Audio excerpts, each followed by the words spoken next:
shouldn't be hard. Life should be a fun-filled adventure every day. So now start joining up dots. Tap into your talents, your skills, your God-given gifts, and tell your boss, you don't deserve me. I'm out of here. It's time for you to smash that alarm clock and start getting the dream business and life you, well, of course, are dreaming of. Let's join your host, David Ralph, from the back of his garden in the UK, or wherever he might be today, with another jammed-packed episode of the #1 hit podcast, Join Up Dots.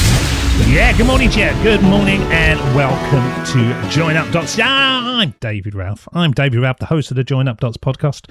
And we've changed the branding. We've changed the branding of Join Up Dots to Get Rich, Live Free.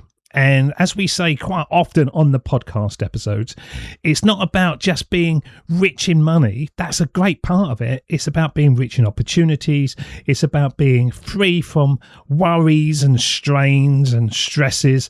And the more I think about this, the more it excites me, because I think this is what people want. This is what people want in their life. Of course, they would love millions and millions of pounds, but if it comes with all the hassles in the world, people probably wouldn't want that. So today, we're going to once again look at something that I think quietly drains more energy, more creativity, and more actual lifestyle freedom out of our lives than almost anything else we tolerate. So I want you to think about a very simple question. Really, really simple. It's not a trick question, just an honest one.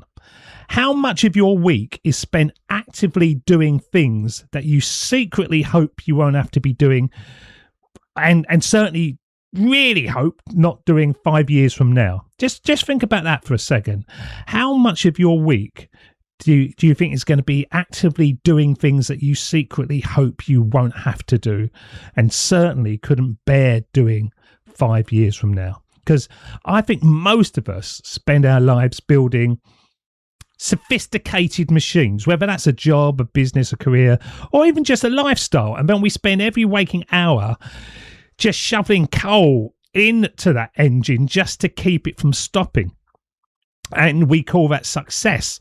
And success is great. And being successful in the eyes of the world is ego feeding.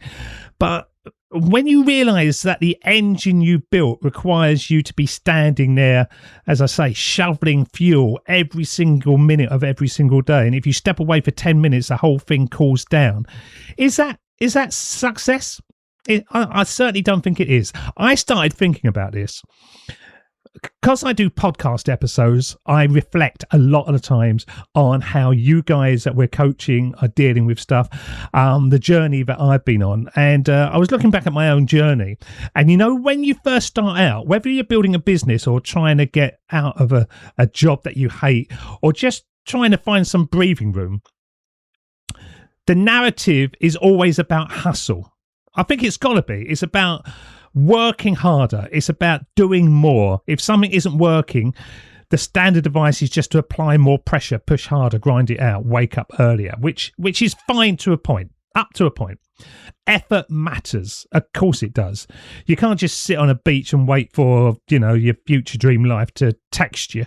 But the thing is, what most of you are missing is there's a massive difference between building a bridge to your dream life and then carrying every single brick across your shoulder for the rest of your natural life. And most of us, without even realizing it, have become very, very good at carrying those bricks. In fact, I think a lot of people sort of take a perverse kind of pride in how heavy the load is. Oh, I'm so busy. Oh, I'm exhausted. And, it's like a badge of honor. You meet someone at a conference or down the pub and they always say, oh yeah, busy, non-stop, crazy busy. And they say it like it's it's a great thing to have. But why is being busy the default setting for being successful? Why have we mixed motion with achievement? Because that's a load of old crap. Surely the biggest part of success is you waking up every morning doing what you want to do, having the life you want to do, being able to just make a decision. At the moment, I'm literally going away every month. I wake up every day and I look for cheap flights. We've got an airport about 20 minutes away from us, London Southend. And I look for cheap flights. And sometimes they're about 150 quid and stuff. But every now and again, they're like sort of like £19. So I say to the wife, come on, let's go away for a few days. And we can. She's got a job. But as long as it's between Tuesday and Friday morning, we can just go. We can just do whatever we want. Does that make me successful, or does that mean that I've just made the right decisions leading up to it? I'm busy, but I'm busy when I want to be, and that's different. I had a conversation a while back with someone who was running a very successful agency, and like most businesses, on paper they had everything figured out. They had good clients, good reputation, revenue coming in. But when I asked them what would happen if they took a month off completely with no laptops, no phone, no emergency check-ins, they looked at me like I'd gone mental. And basically the answer was, if I take a month off, the business stops. And if the business stops, clients leave. If clients leave, everything we've built starts unraveling. And I didn't sort of press him on this, but I remember thinking, you haven't built a business. You've just built a high-paying job where you're your own worst boss. You've created a cage and you're now holding the key on the inside, but you're too terrified to turn it because you don't know who you'd be if you weren't constantly putting out fires. That's your identity. You wake up every morning knowing that you've got to be doing these things.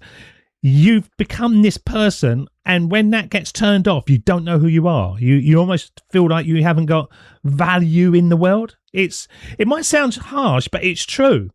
And it's quite easy to have that. I've had that as well. When I transitioned from the busy to let's get it structured, it was great.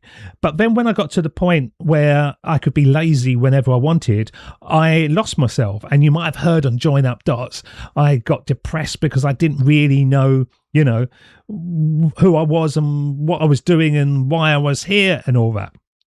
And so it's very, very easy to do it. But you've got to look at it, because if your life is your job and your job is your life, and you can't separate the two without adding more commitments, more systems, more apps, more goals, then you're struggling. Perhaps I'm overthinking this, okay? Maybe it's just me, but I don't think it is. Just think about the things you own or the commitments you've said yes to over the last 6 months. How many of them are chosen because they genuinely add value to your life? And how many of them were chosen simply because saying no was a bit easier than saying yes? That is the big thing. We collect these things like we collect these obligations we don't quite easy, and pretty soon you're loaded. So this is where the whole concept of join up dots comes into sharp focus. People often look at the phrase join up dots, and Steve Jobs obviously made that famous at Stanford, and they think it's about destiny. They think it's about some grand predetermined master plan unfolding in the background, guiding you towards your ultimate purpose. But the older I get, the more I realise that joining up the dots isn't about waiting for destiny to tap you on the shoulder.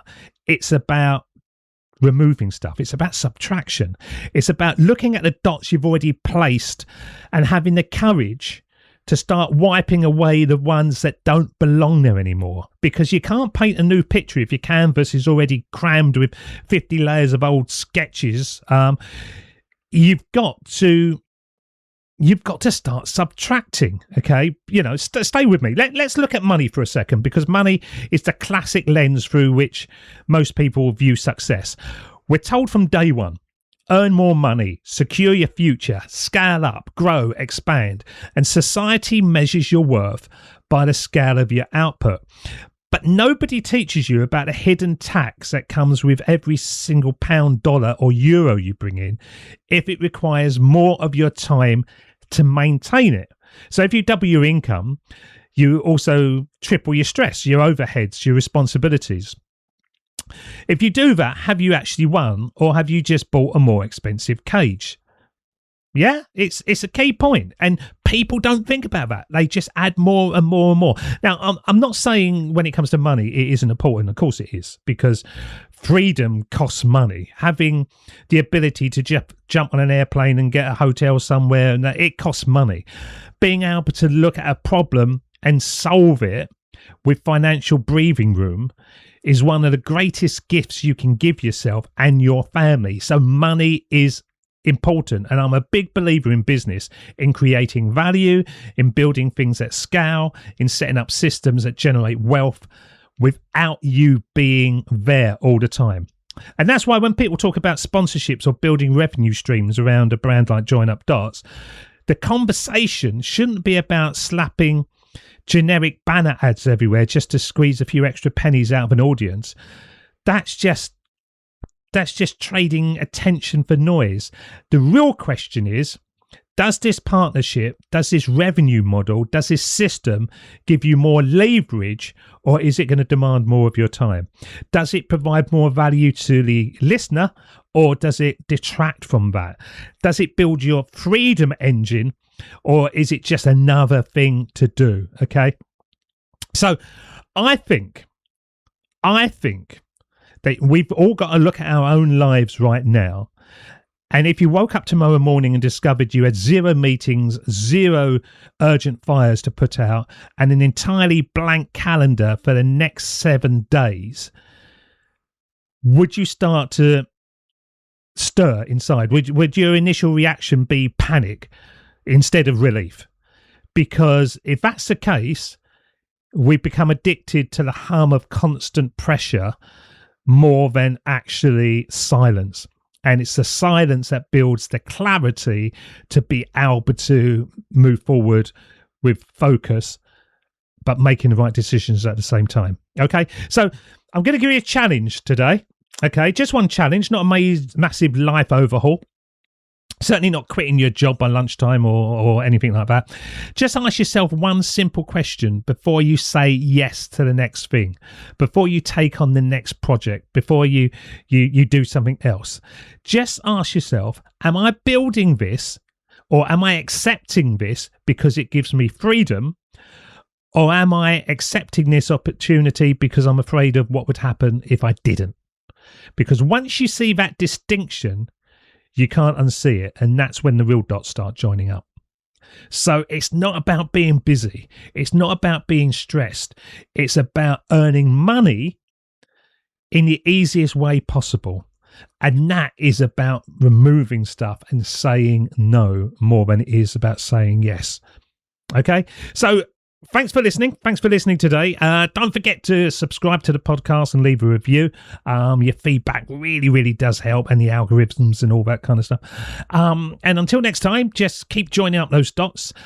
Keep looking at your life and start questioning it. It's just questioning it. Are you on a Groundhog Day loop, or are there things that you can do to allow spontaneous freedom into your life when you want it? And I think when you get that, that's the real success. Okay, until next time, you look after yourselves. Keep questioning your life. Keep questioning your decisions. We're here as always, joinupdots@gmail.com. Just drop us emails. We always respond to you. And until next time, we'll see you again. Look after yourselves and stay sexy. See ya. Cheers. Bye-bye. Waking